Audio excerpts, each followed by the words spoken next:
मित्रों नमस्कार। आपका फिर स्वागत है। आज भी कुछ खबरों पर चर्चा करते हैं। मित्रों, आज की खबर है कि जो 14 विपक्षी दलों ने ईडी और सीबीआई के खिलाफ सुप्रीम कोर्ट में एक याचिका दर्ज की थी कि सरकार विपक्षी दलों के खिलाफ छापेमारी कर रही है, उनको परेशान कर रही है। तो आज सुप्रीम कोर्ट ने उसे सुना और सुप्रीम कोर्ट ने कहा कि हम इस याचिका को कैसे एक्सेप्ट कर सकते हैं, क्योंकि ये मामला जनरलाइज नहीं है। अगर ईडी सीबीआई अगर किसी पर छापा मारती है तो इंडिविजुअल है, उसकी जो शिकायतें हैं या उसके पास जो करप्शन हो, चाहे आय से अधिक का पैसा हो, ये सब चीज़ें हैं, उसके बाद हम ऐसा काम करते हैं। तो इस पर फिर विपक्षी दलों ने अपनी याचिका वापस ले ली। लेकिन यहाँ ध्यान देने वाली बात होगी कि ये बात तो सच है कि लगातार विपक्षी दलों के खिलाफ छापेमारी हो रही है। और जैसे आज मनु संघवी ने आंकड़े दिए थे कि 125 छापेमारी हुई थी, उसमें से 121 लोग विपक्ष के थे। तो अगर सत्ता पक्ष के लोग, या ऐसा नहीं है कि सत्ता पक्ष के लोग दूध से धुले हों या उन्होंने करप्शन नहीं किया हो, लेकिन उसके बावजूद भी सीबीआई ईडी उसी पर छापेमारी करती है जिसके खिलाफ कुछ प्रूफ हो, कुछ शिकायतें हो, और उसके बाद फिर अरेस्ट करती है। जैसे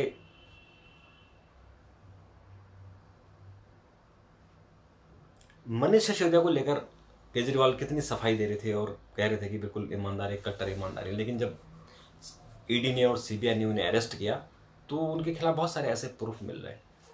तो जब ये याचिका सुप्रीम कोर्ट में गई तो सुप्रीम कोर्ट ने कहा कि इसको हम मेरिट के बेस पर कैसे सुन सकते हैं, तो अल्टीमेटली फिर इसको वापस लेना पड़ा। तो ये एक बड़ी डेवलपमेंट है कि जो इसको विपक्ष ने कहा, जैसे सरकार ने कहा कि ये विपक्षी दलों की हवा निकल गई है और वो जो लगातार सरकार पर आरोप लगा रहे थे, लेकिन उन्हीं का पर्दाफाश हो गया क्योंकि वो सारे करप्शन में इन्वॉल्व है। अब उसमें इन्होंने जो आंकड़े दिए हैं वो 2014 से 2022 के बीच के दिए हैं। जो ईडी ने वो 121 छापे मारे थे, जिसमें से 95 ये छापे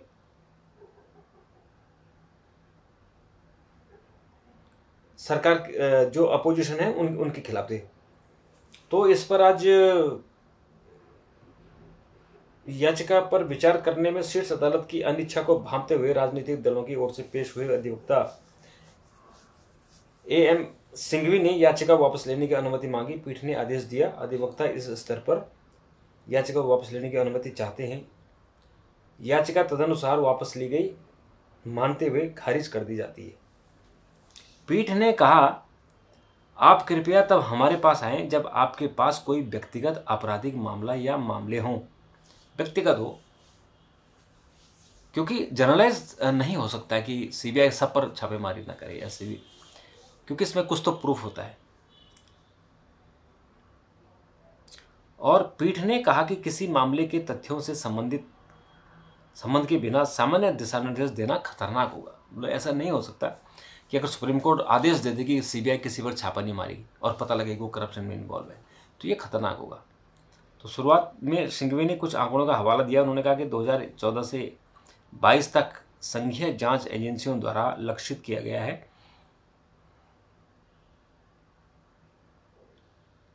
केंद्रीय अन्वेषण ब्यूरो और प्रवर्तन निदेशालय ने 600% की वृद्धि हुई है, तब से इतने छापेमारी हुई है। और उन्होंने बताया कि 121 नेताओं के खिलाफ जांच की है, 95% उसमें विपक्ष के हैं। और सीबीआई ने 124 राजनीतिक दलों की जांच की है, उसमें से 108 विपक्षी दलों के। पीठ ने कहा कि यहाँ तक कि संविधान के अनुच्छेद 19(1)(a) के तहत मीडिया के पास अधिक शक्तियाँ नहीं हैं और राजनीतिक व्यक्ति भी नागरिक है और वह नागरिकता से ऊपर नहीं है, समान नियमों के अधीन है। वरिष्ठ अधिवक्ता ने कहा कि वह किसी विशेष मामले में कोई विशेष राहत का अनुरोध नहीं कर रहे और देश में 42% मतदाताओं का प्रतिनिधित्व करने वाली पार्टियां केंद्रीय जांच एजेंसियों द्वारा गिरफ्तार से पहले और बाद की प्रक्रियाओं को संभावित दिशा निर्देशों का पालन करती। इससे पहले सिंघवी द्वारा 24 मार्च को तत्काल सुनवाई के लिए संयुक्त याचिका उल्लिखित की गई थी। सिंघवी ने कहा कि मैं भविष्य के लिए दिशा निर्देश का अनुरोध कर रहा हूं। यह एजेंसियों सीबीआई और ईडी दोनों के दुरुपयोग के खिलाफ 14 दलों का एक उल्लेखनीय जिसका अभिकरण है, दस्तावेज है। तो मित्रों, इस पर कोर्ट नाखुश थी क्योंकि जनरलाइज निर्णय नहीं हो सकते। मित्रों, देश में कोरोना के 4,435 मामले आ गए हैं और ये बड़े खतरनाक हैं। और जो 163 दिन में 4,435 मामले आए हैं, इनमें जो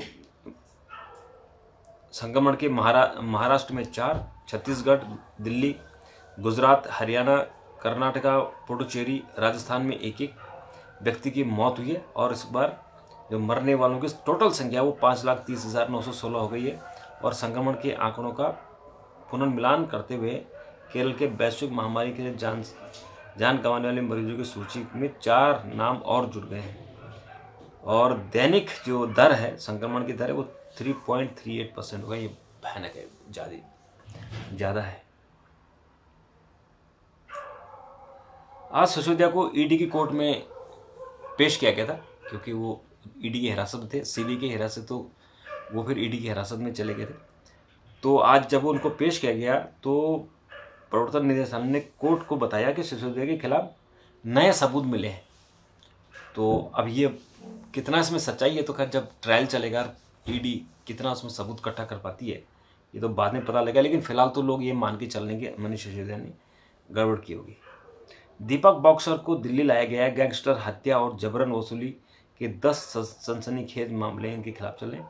भारत के सबसे वांछित भगोड़े गैंगस्टर दीपक बॉक्सर को दिल्ली पुलिस ने राष्ट्रीय राजधानी क्षेत्र ले आई है और वो मैक्सिको में कल तक था। तो कल ही मैक्सिको से उसे पकड़ के हिंदुस्तान ले आए। लेकिन बॉक्सर है, हट्टा कट्ठा आदमी है, लूटेगा, वहाँ भी लूटेगा, कुछ दिन बाद उसकी जमानत मिल जाएगी, फिर यहाँ लोगों को लूटना शुरू करेगा।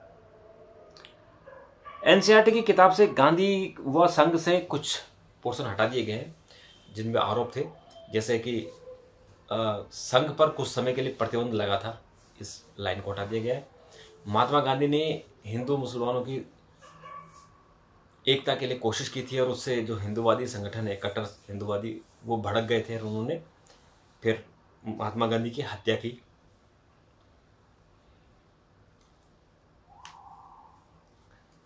और महात्मा गांधी की हत्या जिन्होंने की वो महाराष्ट्र के ब्राह्मण थे, इस लाइन को भी हटा दी गया क्योंकि हत्यारा तो हत्यारा होता है, उसमें ब्राह्मण का नाम लेने की जरूरत नहीं है। तो मित्रों, इसके अलावा आज भाजपा ने कांग्रेस पर फिर आरोप लगाया कि जो राहुल गांधी की सदस्यता गई है उसके लिए वो खुद जिम्मेदार है, क्योंकि 2013 में जब सुप्रीम कोर्ट ने आदेश दिया था और सरकार ने उस आदेश को पलटने के लिए एक ऑर्डिनेंस जारी किया था, तो राहुल गांधी ने उसे फाड़ दिया था और उसके बाद जिस दिन सजा होती है 2 साल से ज़्यादा, उसी दिन उसकी मेंबरशिप चली जाती है। तो आज ज्योतिरादित्य सिंधिया ने प्रेस कॉन्फ्रेंस की थी और कांग्रेस ने कहा कि जो सिंधिया कांग्रेस का नहीं हो सका वो भाजपा का क्या होगा। आज गुलाम नबी आजाद ने भी कहा है कि खड़गे नहीं, राहुल हैं कांग्रेस के कैप्टन। यानी उनका ये कहना है कि जो कांग्रेस के अध्यक्ष है वो एक्चुअल राहुल गांधी है, केवल खड़गे तो नाम मात्र के हैं। और उन्होंने कहा कि उनकी जो पुस्तक है, कांग्रेस के पूर्व नेता ने अपनी पुस्तक आज़ाद एंड ऑटोबायोग्राफी में विमोचन के अवसर पर अपने पूर्व साथी नेताओं से रही समस्या पर बात करने से इनकार कर दिया। आज़ाद ने पिछले साल पार्टी छोड़ दी थी और उन्होंने कहा कि मैं अतीत में जितना जाता हूँ उतनी ही कड़वाहट सामने आती है और पार्टी के बाहर निकलने के बाद मैं इसमें नहीं पढ़ना चाहता। और उन्होंने कहा कि अनुभवहीन चापलूसों की वहाँ पार्टी है। तो ये किताब मुझे लगता है कि लोगों को पढ़नी चाहिए, क्योंकि इसमें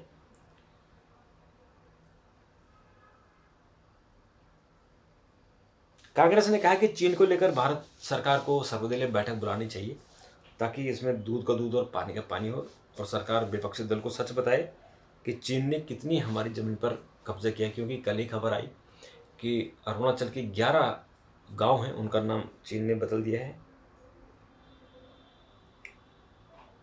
आज मित्रों जो तेलंगाना के भाजपा अध्यक्ष हैं बंडी संजीव कुमार, उनको तेलंगाना पुलिस ने पकड़ लिया है और ये कहा गया कि उन्होंने 10वीं का पेपर लीक करने में मदद की थी और उनको किसी ने उनको पेपर मैसेज किया था।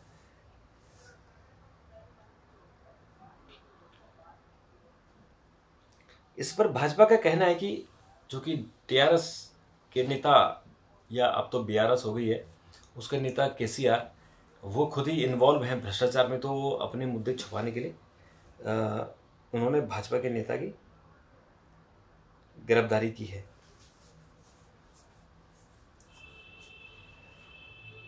ट्रंप हैं, उन्होंने अश्लील फिल्मों की एक अभिनेत्री को मुहम्मद रखने के लिए धन देने के मामले में स्वयं आपराधिक आरोप लगाए जाने की निंदा की और कहा कि अमेरिका अब एक ऐसा असफल राष्ट्र बन गया है जहां कट्टर वामपंथी मूर्ख कानून प्रवर्तन का इस्तेमाल कर चुनाव में हस्तक्षेप करना चाहते हैं। तो इस तरह से इन्होंने भी अपनी बात कही है।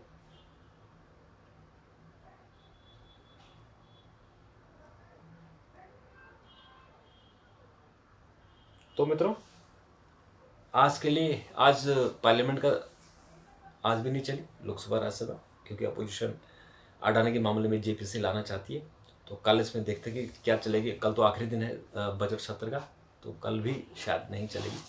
तो उसके बाद फिर हम संसद सत्र के अलावा फिर दूसरी बातें करें।